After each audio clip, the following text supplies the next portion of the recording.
Siku moja Mtume sallallahu alaihi wa alihi wasallam alikaa na masahaba zake. Katika kukaa wamefanya ya kufanya, ghafla peke yake Mtume sallallahu alaihi wa alihi wasallam akawa anacheka. Amecheka, kisha akawauliza masahaba, kwa nini hamuniulizi nacheka nini?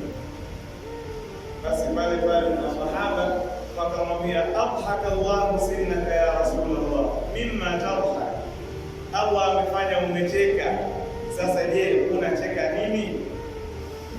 Akamwambia, adhaku bimujadalati al-abdi li rabbih, kinachonichekesha ni mjadala ambao utafanyika baina ya mja na Mola wake siku ya Kiyama.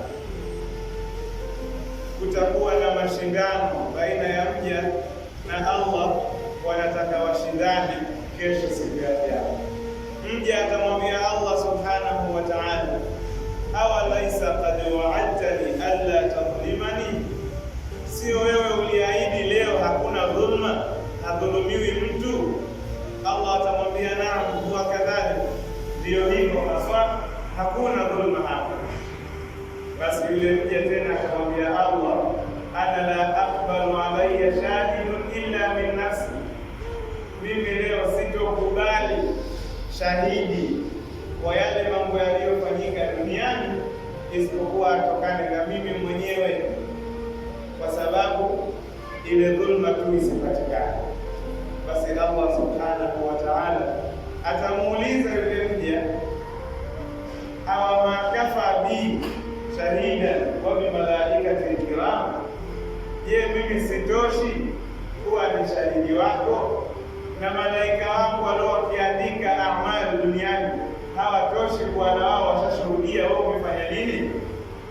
Mja akamwambia Allah, hapana, wewe malaika wote ni wako, sasa hapo mtakuja mlingoni bure, sitaki.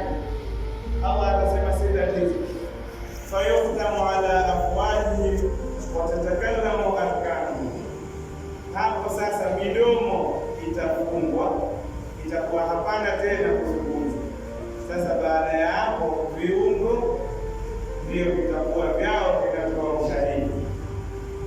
Kwa hivyo kila kiungo kitatoa ushahidi kwa yale yaliyofanyika. Kama itakuwa ni miguu, basi miguu itasema kumwambia Allah subhanahu wa ta'ala, huyu sisi alitutembeza akatupeleka sehemu fulani na kamili, huyu alitutembeza akatupeleka. Miguu haijamaliza kuzungumza yale, inaingia mikono nao ikiwa ushahidi wao.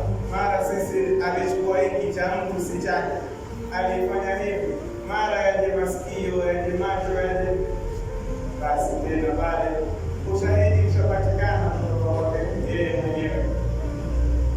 Sasa yeye atalalamika, ataviambia viungo vyake, sohban bu'dan lakunna ankunna kuntu lujaji, mimi nilikuwa na wapambania nyie tena leo mnaniangusha, inakuwaje?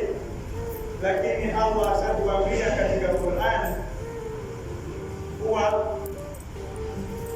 wa yawma tashhadu